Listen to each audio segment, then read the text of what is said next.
Hello everyone, I'm Happy Caldwell, and I want to thank you for joining us for this special edition of Arkansas Live. As the November elections are upon us, it's never been more urgent for us to get to the polls. There are issues on the ballot that you need to know the truth about. So joining me once again today to share with you the facts is Jerry Cox from Family Council, Dr. Jim LeGrone from Family Council Action Committee. It's important that you hear what they have to say. So stay tuned. Arkansas Live starts right now. Now, if you heard our discussion yesterday, we dealt mainly with this issue number 4, the adult use of cannabis amendment.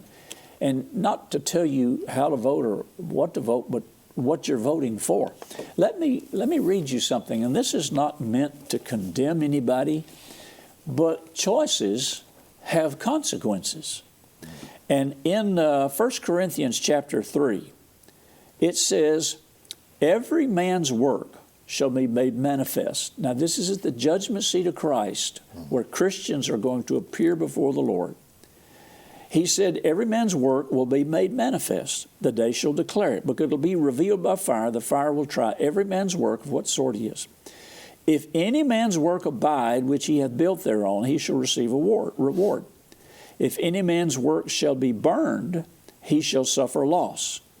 But he himself shall be saved, yet so as by fire. And another reference to this says, every man's work, whether good or bad, you will receive rewards or loss of rewards. So don't think, if you're a born-again Christian, and that's who our basic audience is, if you're a born-again Christian and you are going to vote for something that steals, kills, and destroys, or you're not going to vote at all, just because you don't like the consequences of having to vote. Maybe your conscience is bothering you. You believe the lie of the ads that we're going to increase revenue, we're going to increase jobs, or we're going to fund the police. You believe all of that, which we proved yesterday is not so. It's erroneous. It's a deception.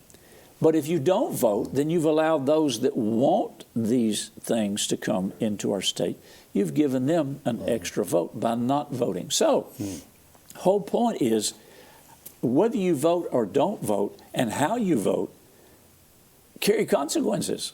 And this is, again, I'm not preaching hell, fire, and brimstone, and you're going to hell if you vote the wrong way. I'm just saying there is a reckoning. There is a consequence for how you vote.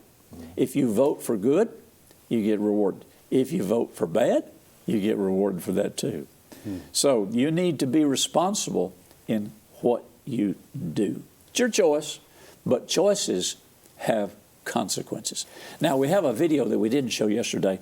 Let's go to that video right now about the cannabis amendment. Here we go. Watch this. We'll be right back.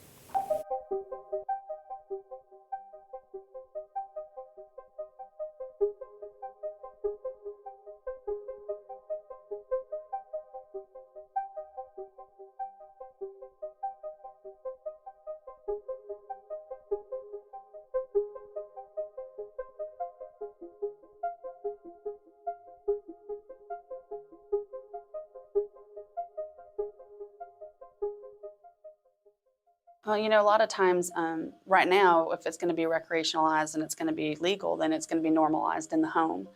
And what we know with young children is oftentimes children whose parents are using substances will also use substances as they get older. We also know that the younger somebody starts using any type of substance, even nicotine or cigarettes, then the higher likelihood they have as an adult to have an abuse problem with it and becoming an addict or being addicted to it.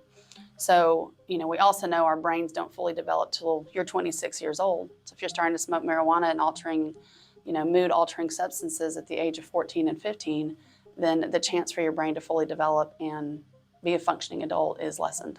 So, I put my whole family through chaos. They raised this person or they brought this person out to be this really productive, good person in this world, right? And they gave me everything I needed, all the tools to make that happen.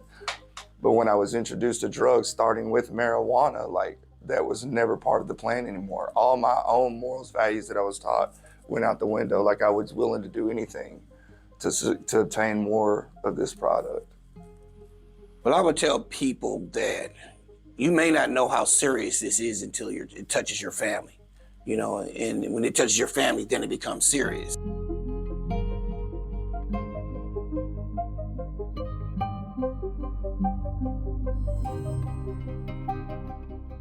So we really have to talk to them about the long-term effects of marijuana, and that it does slow your brain down, and it does have long-term effects on anxiety. It actually increases anxiety, it increases depression. So it's talking to our youth more about maybe it's not a problem now, but look at that person that is addicted to fentanyl and heroin, you know, ask them what they started on, and they're gonna tell you it's either nicotine or marijuana. Probably 12 or 13, you know, at a really young age. And a lot of people were doing it even before then. That was just when I first tried it. Well, first time I was exposed to marijuana, I think I was like 12 or 13. You know, I grew up in Los Angeles, so it was like an in thing. Well, the main thing that I've seen, and I'm going to give you just an example of a story. Having been in the prison system, volunteer work for, let's call it 13 years, I have seen thousands of inmates. And the story that I've heard over and over again that's very similar is this. When I was 12 or 13 years old, my parents kept some type of alcohol in my refrigerator, normally beer. And I went and got a beer or two. And it made me feel good, but it didn't taste good. So my brain said, I sure like this stuff because it makes me feel good, but it tastes bad. And invariably, the answer was a 15-year-old down the street said, if you like beer, why don't you come down to my house and let me show you something that'll also make you feel good.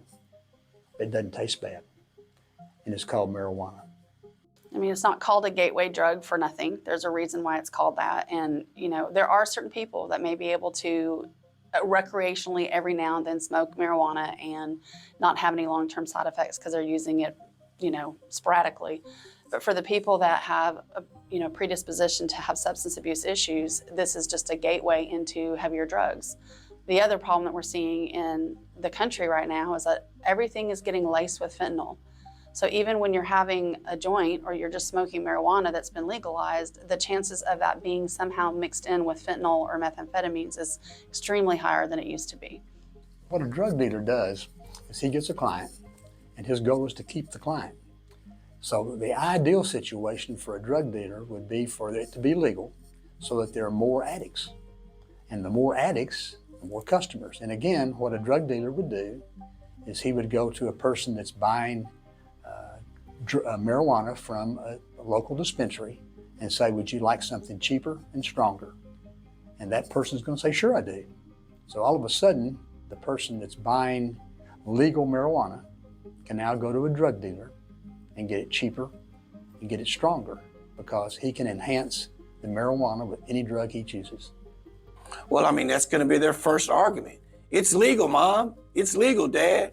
And then how this argument's going to have to go back and forth more because now it's legal. You know, we don't want to put ourselves in a position that we don't want to have to be in by legalizing something we know doesn't need to be legal.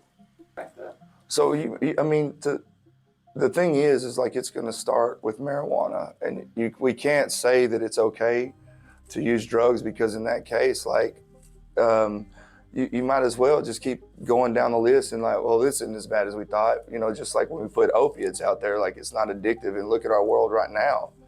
Like we made a horrible decision. You know what I mean? It's killing people. And like, we can't forget that when we co-sign this drug, we also are co-signing others, especially to the youth.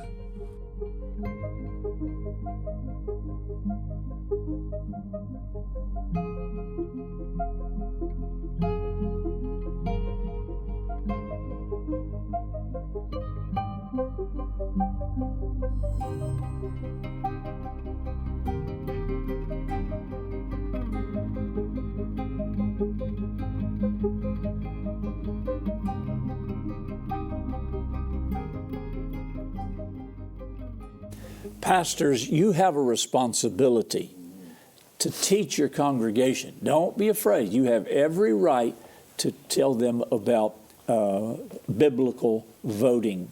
You have every right to explain to them what's in these amendments, what these issues are all about. Because if you don't, then you're leaving them to the lions of deception that are well funded, and they're going to saturate the airwaves with untrue statements. So you need to speak to these issues in your pulpits. You're not going to get in trouble. You're not going to lose your 501c3. You may lose a few church members, but they probably weren't really good church members in the first place. And you need to call or write or go online, Family Council, and get a copy of the voter registration, the voter guide that tells you what's in all these bills and what each candidate running for re-election in the Senate and the House, what they believe. That's right. So our job is to inform you as to what's going on. And, I remember in that piece that he started off with, and this is so true, whatever goes on in your household, your children will follow it. They'll pick it up. They will. My right. dad was a great beer drinker. That's all I ever saw him drink was beer. So I got curious, and I thought I'd like to taste that myself. And my dad was pretty wise. He said, okay, son, here, have a glass of beer, and you can see what it tasted like. Well, I tasted it. I didn't like it. Then I decided I wanted to chew tobacco. I saw that was good, too. Because I thought it's going to taste like licorice. So he went down to the store and bought me a plug of Bull of the Woods, took his knife and cut it. He said, here, chew on this a while. And he said, when you get through chewing, swallow it. Oh, Lord. So I did. I turned green, 3 shades, and went up and threw up in the alley. He was trying to show me that everything I'd read or seen. But that's what happens in the family. The kids pick it up. Well, and we don't know what is in the marijuana. Yeah. This whole thing of it'll be safe. Let me share something with you that they've experienced in California, Oregon, and Colorado. So they have recreational marijuana legal out there. But the police will tell you that about half or more of that marijuana they sell over the counter is grown illegally. It's grown illegally either in grow houses that they rent in neighborhoods or out in the middle of the nowhere or out of the country. And you can grow it illegally pretty cheap. They package it for legal sale, and they walk into the back door of the dispensary and they put it on the counter. And so you're not going to know what's in it. And when she mentioned, the lady on there on the video mentioned fentanyl, that stuff will kill you dead. Yeah. And the drug dealers have no problem with lacing that into marijuana. And imagine that in marijuana edibles, like gummy bears and things like that kids can get into. And so this whole thing of it's going to be all above board Safe. And all that, it ain't happening. It's not going to happen. Jerry that way. and Jim, I don't understand this. Why do every night we see on the national news the dangers of fentanyl, opioids, it's a crisis, it's blah, blah, blah. And then we turn right around and the local affiliate station runs an ad to vote for legalized marijuana. I'm in a convention this week with hundreds of preachers. And this is a story one pastor told me yesterday. His teenage son decided he would experiment with marijuana. Now, I'm just repeating the story he gave me. It was laced with fentanyl. Didn't kill him, but it gave him permanent brain damage. He told me he was going to have to live on this certain drug that he's going to have to take for the rest of his life because of this issue. And something else I wanted to share with you, maybe viewers don't know, I've been a pastor most of my life. In almost 20 years, I've worked from coast to coast in America trying to get the faith community to get off their righteousness. Awake. And participate in the process where we can. We're not telling people who to vote for, but pastors need to tell people. I think the congregation wants to know what their pastor said. He's taken Scripture. They want to know what he says. And so they need to take advantage of that. We don't check our faith at the door. When I voted, which I'm wearing my sticker, I've already voted. When I voted, I didn't decide I was not a Christian when I walked through the doors. I was Yeah. I was who God has made me to be, and I'm saved. I'm born again, and that influences my vote. Period. Preach it, brother. Preach it. Amen. and that's so true. And the pastors need to do that. Okay. Yeah. Let's go from issue 4, the use of cannabis, and let's go to issue 3, the Arkansas Religious Freedom Amendment. Now, tell us about this Arkansas Religious Freedom Amendment. Why is it necessary, and is it different than the current law, Religious Freedom Restoration Act? Well, as family council, we were very involved in crafting issue 3. It's a good law. I'm going to vote for it.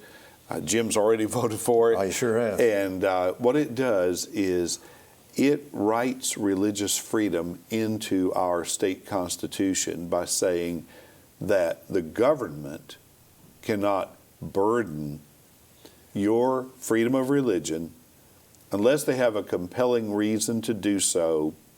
And if they do, they have to do it in the least restrictive means possible. Yeah. Now, that's a lot of words. I give you that. But what it does is it aligns our Constitution with the First Amendment to the U.S. Constitution, which says we have the freedom of religion.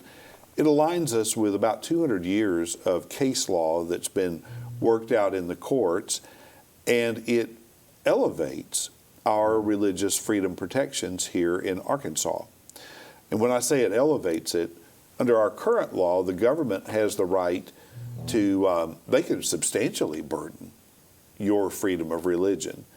And the courts would have to work that out, but it says they can substantially burden. This one says, no, all you can do is you can burden it in certain cases. And let me give you an example. Some people may remember the Tony Alamo case down in South Arkansas where it was a cult group and they were abusing girls, little girls. Well, you don't want Tony Alamo to be able to claim religious freedom and be able to do that. Right. So there are times when the government has to step in and say, no, that's not your freedom of religion. Right. So this would allow the government to step in those cases, but it would not allow the government to tell you what to preach on. Yeah. It would not allow the government to tell me that I can't stand on the street corner and pass out tracts or preach on the street corner. It would keep the government from restricting our ability to live out our faith out in the public square. And so it strikes a really good balance, and it's a great law. You know, you've said many times on this program, there's good legislation and there's bad legislation. Right. And you have the right to say that. Issue 4 is bad legislation. Issue 3 is good legislation. And it's important that we as Christians prevent government from interfering with our freedom of expression, freedom of speech, freedom of religion. And, you know, I'll ask this question because I heard a discussion about it a few days ago. Will this prevent government from closing churches during a pandemic like we experienced with COVID? That is a really good question. And I'm going to say what my lawyers have said.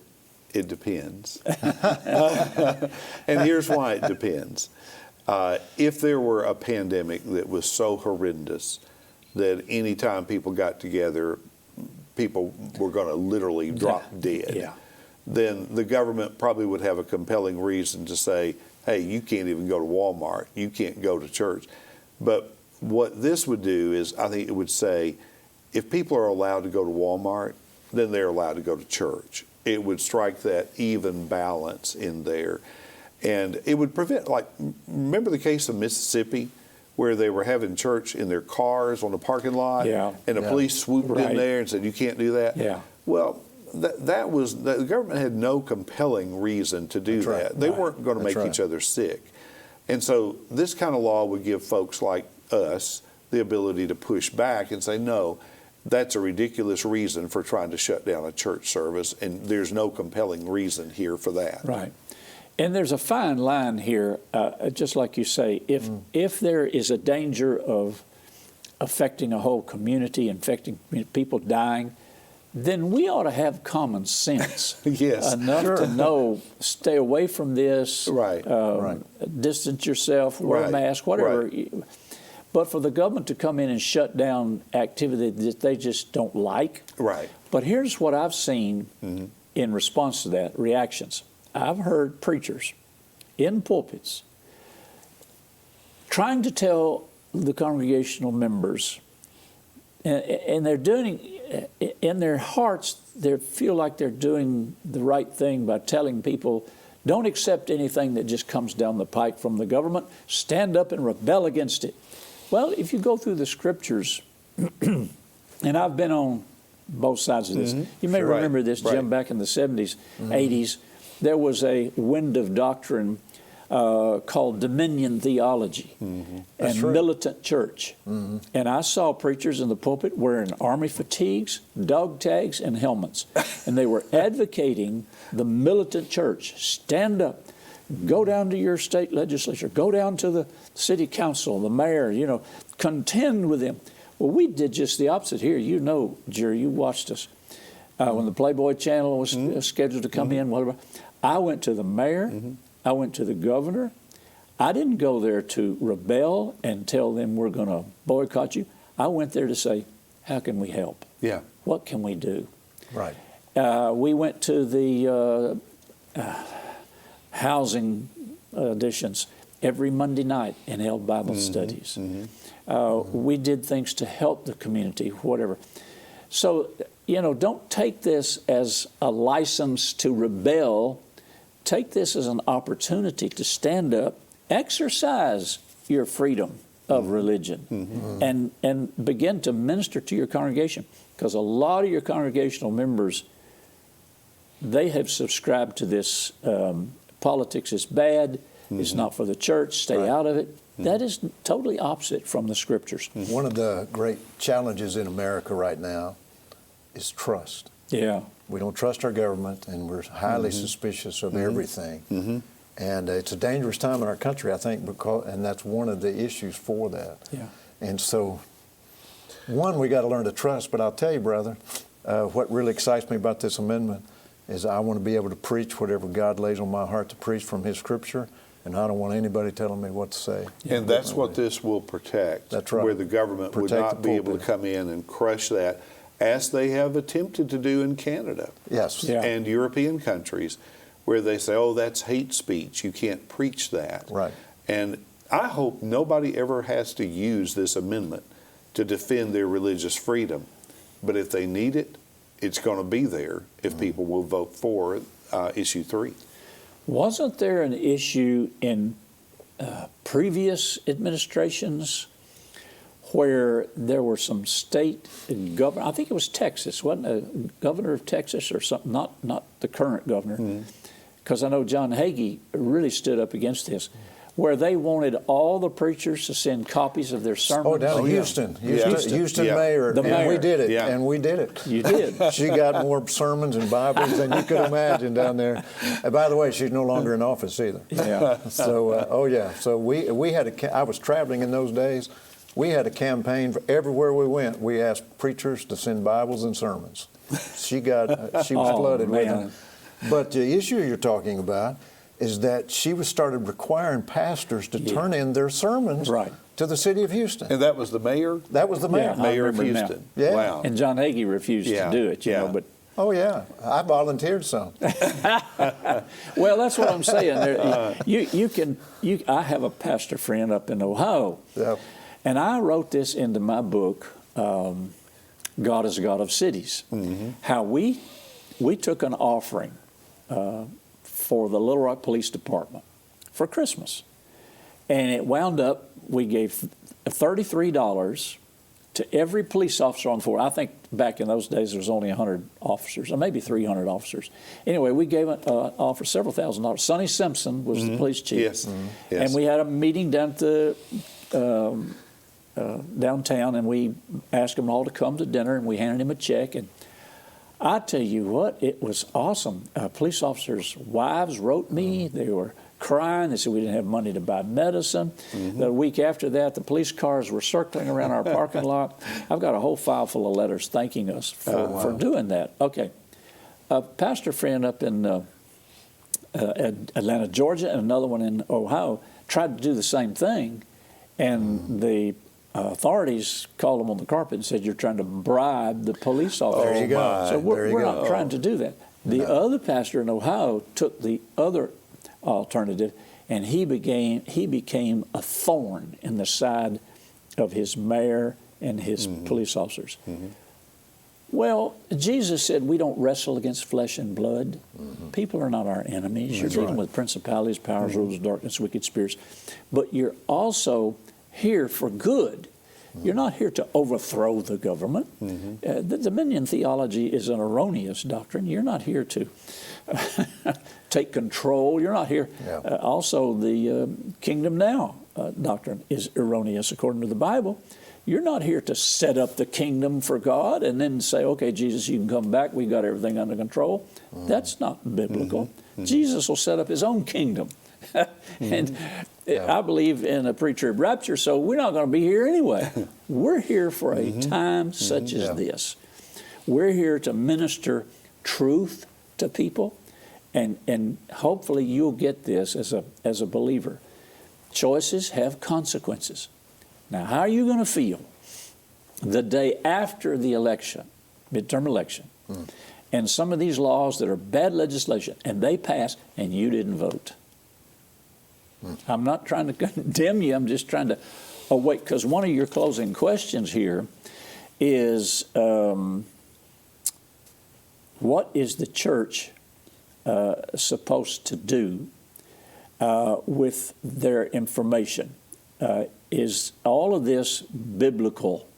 Yes. Awake unto righteousness. Right.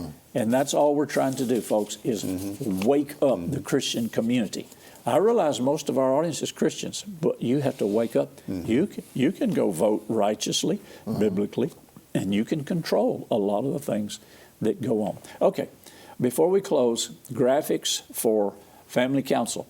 I've known Jerry for a long time. He helped us when we were getting VTN built and set up. And so I ask you to support their ministry. Family Council, 414 South Pulaski, Suite 2. Or go online, familycouncil.org, and get you a voter guide or support Family Council. Remember, Jesus is Lord of Arkansas and where you live too. Send your questions, comments, and testimonies to Happy Caldwell at Post Office Box 26207, Little Rock, Arkansas 72221, or email happycaldwell@vtntv.com. Remember to follow VTN on Facebook at VTN Your Arkansas Christian Connection, and follow Happy Caldwell on Twitter at Happy_Caldwell. VTN is on Roku. Search VTN in the channel store and add us to your lineup. Today's episode is available to watch on demand at VTNTV.com and click Watch. You can also watch VTN via live stream at VTNTV.com.